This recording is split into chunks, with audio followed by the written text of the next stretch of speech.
It's time for this week's episode of Brandon Sports Talk, featuring in-depth interviews from those who are trending in the world of athletics. And now, here's the host of Brandon Sports Talk, Brandon Pate.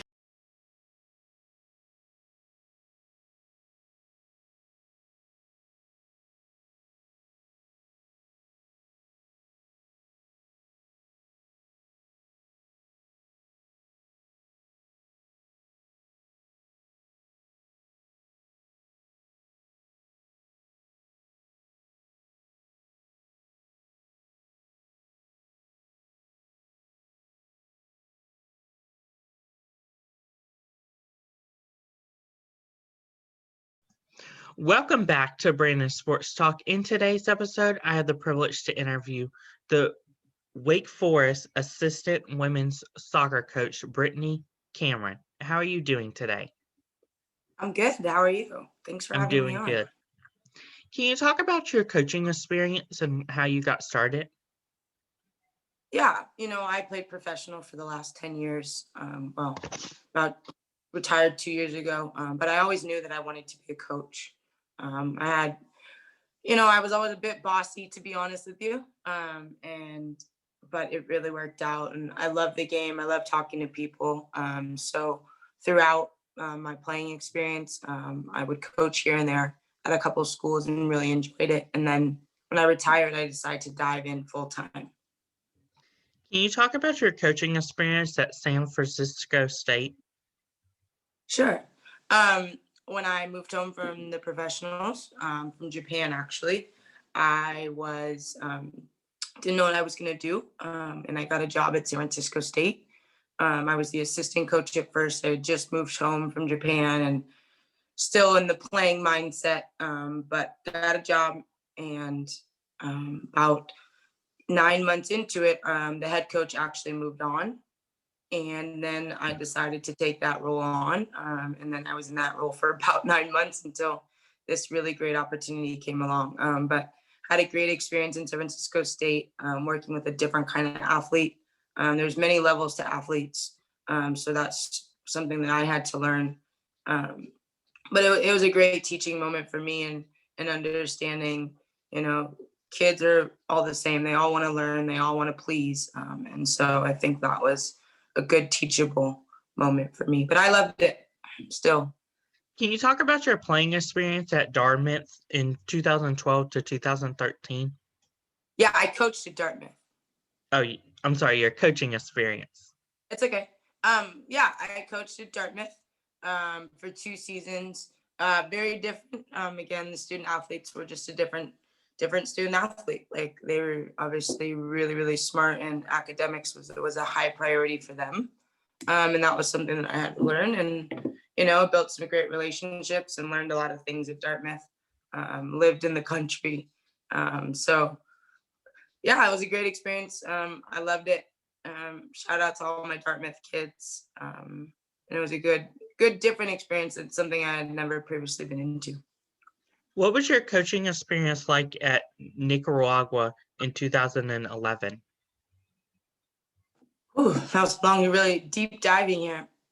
I was the assistant coach at Niagara University in Buffalo. And it was a great experience. Pete was great. Got to work and go to some schools that I had never really been to, never heard of, being from the West Coast. So like Iona's and Fairfields, I had never even, Manhattan, I didn't even know that was Division I. So got to experience a lot of the East Coast that I had not been too familiar with. And a different type of kid, an upstate, a grind upstate New York kid that was a different type of kid that I had never really been a part of. So to get those experiences and a culmination, it kind of made me who I am today. What was your playing experience like at on U.S. national team in 2012? I went to camp in 2012 for 2 weeks. It was great. I came off a really, really good season with Sky Blue. Did really well. Super fired up. Ultimately, it didn't work out, but to be at camp and to be in that environment day in and day out something I'll never forget, and really grateful for the opportunity. Bummed it didn't work out, but not too many people get an opportunity to do that. So I'm forever thankful for that. And it just gave me that grind, like I'm going to be here, like I deserve to be here, that attitude that you need to have in order to get to the next level. There's different levels of attitude, and at that level you need to think you're great, and every day needs to be your best, and it can't be 80% of your best, it has to be 100. And that's what brings people each level of the way. To every day has to be 100, not 80. So yeah, great lesson. What did you accomplish at Sky Blue during your time? What did I accomplish? Mm-hmm. Well, I started at Sky Blue. I was the co-captain along with Christy Pierce, one of my best friends to this day. We had a lot of great internationals, went to some playoffs, had some big time wins in Portland and Kansas City on the road. A great experience. I still talk to lots of my teammates. I've actually seen about 3 of them in the last, month or 2. So created relationships that far exceed the soccer field. So we had a great time, and I still talk to them. Lots of them are in London at the moment. And we had a great experience. How was it like being named, of course, the NWSL MVP for having 87 saves during the 2015 season? Yeah, it was crazy. I had a great season, and it was a whirlwind. It was a lot of, my body was probably quite tired after all those saves, but I just want to perform for my team. That's all I cared about. I don't care about awards. I care about my teammates, and that was just me trying to help my team the best way I could, and that's all that was. It was just throwing my body and hoping it touched part of my body so it didn't go in the net, to help my team preserve wins in the road, and things like that. So great season. I loved it. I love my team. I still talk to them to this day, most of them, good chunk of them, and still talk to my roommates. So yeah. What was it like playing in the Los Angeles Souls in 2009? Yeah, that was the inaugural season. Great experience. Again, still friends with most of my friends there. They're all pretty much, for the most part, retired, besides Marta. But still, Marta, a great friend of mine. Just actually talked to her recently in the last week. Boxy, most of them are my big sisters, so they're still looking out for me, and they've moved on to do, really great things and cool things within the soccer world. Karina LeBlanc is, working with CONCACAF and, a sports commentator on Fox. So big sister things, they've moved on from the sport, but they're still heavily involved. Took away so many lessons, just training every day at a hard level. Alma, still one of my best friends from Japan. I learned so much from her, more than most people I've ever really learned from. So my experience in Seoul was beyond something I could have even imagined growing up. What was it like getting drafted to play in the National Soccer League? Yeah, getting drafted when I was in college was quite crazy. I didn't think it was actually going to happen, to be honest. And then, the draft started to go, and, I'm telling my mom, Mom, it's not going to work. It's not going to work. And then the next thing I know, I'm like, Mom, hold on. I got to call you back. I'm getting a phone call from a number I don't know, and I'm getting drafted. So super crazy. I couldn't even believe that I actually was getting drafted.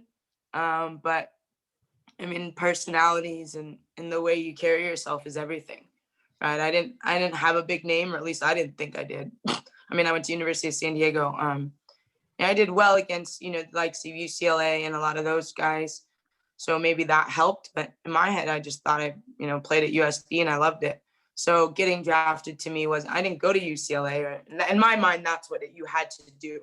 And so getting drafted just cemented that, like, oh, if you work hard, you can get drafted no matter where you go, right? If you stand out. And I mean, I loved doing the little things. For me, it was like when we had water break, I would make people shoot on me. I didn't get water. I kept the water. Little things like that, like pushed me to be better than other people, or work on kicking, or coming to training at 6 p.m. when I could have gone to dinner with my friends. So little things like that really pushed me. And then I got drafted, and the rest is history. That's wonderful. What do you plan to accomplish at Wake Forest as the goalkeepers coach? Yeah, at Wake Forest, I mean, I want to have the best, team. I don't really care about the goalkeepers, to be honest. I want to have the best team in the ACC, from top to bottom. Obviously, goalkeepers are included in that, but I want to have the best team. I want to help recruit the best kids, and I'm trying to do that and putting us in front of some kids that we wouldn't have been otherwise in front of. So those are my goals: to recruit the best kids, give them a little bit of a bite and passion. I'm from Oakland at the end of the day. It's not going to change. I still talk like I'm from Oakland. So I have a different way of looking at things. I talk different. I act different. My voice is raspy. So it's a little different from me. And so that's I'm a little more relatable. So hopefully those things will change and rub off on like the competition piece. I'm super competitive and I'm passionate. So I hope to rub off on the whole team as a whole. Yeah. Can you talk about the recruitment process for the women's soccer program and what that's like due to COVID? Yeah, it's been obviously very difficult. I mean, doing anything in COVID is difficult, let alone trying to recruit someone that you haven't seen. Most of these kids haven't really played in any games in a year. I mean, depending on what state you live in. So that's been pretty difficult, but we watch a lot of video. We still talk to the kids and keep updated with their daily lives and check in with them and stuff like that. So it's definitely a process, but watching video and chatting with kids that we remember and that we've seen on videos that we like, and kind of have to guess. It's tough, but it is what it is. It's COVID. We got to deal with it, and kids got to pick schools that they can't really go visit. It is what it is. What are you going to do? What was the recruitment process like before COVID? Well, a lot different. Obviously, we used to go recruit. We would go recruit kids in different states and go to different tournaments and watch kids, and then we'd call them and we'd talk to a few kids and invite them to campus. Hopefully they do an unofficial and they get to walk around campus, get a feel for it, watch us train. They get to feel for the downtown and kind of the surrounding area around Wake Forest. And then they kind of make their decision based off of like the team and the environment of the program, and then the school and the academics and all that good stuff. So being just on campus and us, seeing them and then having officials to them for them to come on campus and for us to actually show them around, it can't really happen because of COVID. So it is what it is. What are you going to do? Time's got to change. So people have to make decisions based a little bit faster on things they don't know as much, but such is life. So. What are you doing now to prepare for the 2021 and the 2022 class? Well, we're recruiting. Our 21 class is done, so we're on to 22s. We have a couple 22s already committed, but just starting to round that group up. We got about 3 slots left, give or take. So we're recruiting the last couple kids, hopefully to share them up in the next month or two, and then moving on. But we got a great 21 class I'm super excited about, super ethnic in the way that diverse with countries, I mean. So we have England and Canada, and Iceland in that. So we're all over the map, so to speak. So that'll be fun.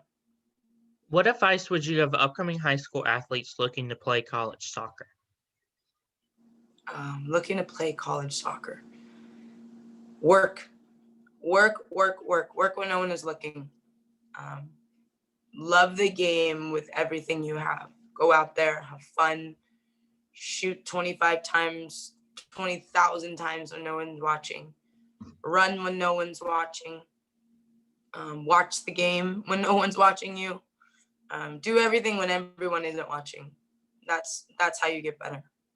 What advice would you give upcoming college players looking to make it into the professionals? Ooh, that's another advice. Looking to make it into the professional. Well, you got to do really well in college. That's first and foremost. You can't have a mediocre. And then when you get your opportunity in the pros, you got to take it. There's no, I mean, it could take you a while, and you have to be patient. I mean, it might take you, a year to get into a game or something like that, but not giving up and being patient. And then when you get in that game, you need to make the best of it. And that was me. I was patient.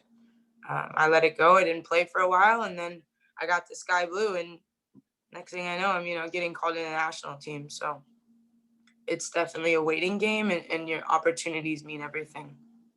What advice would you have upcoming college coaches looking to get into coaching? Yeah, I mean, it's about, who you know. So getting in somewhere and then kind of like making your connections, and obviously doing well is first and foremost, but making those connections with people, going out of your way to say hi to someone that you don't really know, or that can be in a position that can help you. Obviously doing well is first and foremost, so taking care of it at home, but making those connections with other college coaches while you're on the road, while you're just sitting watching a game, talk to someone you wouldn't usually talk to.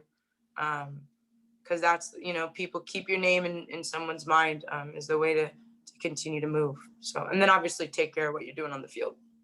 That's wonderful advice. Where can my listeners find you at on social media, along with the Wake Forest soccer program at? My social media is Brittany T. Cameron on Instagram. I don't know how to do Twitter. I've stayed away from Twitter, so I'm old school.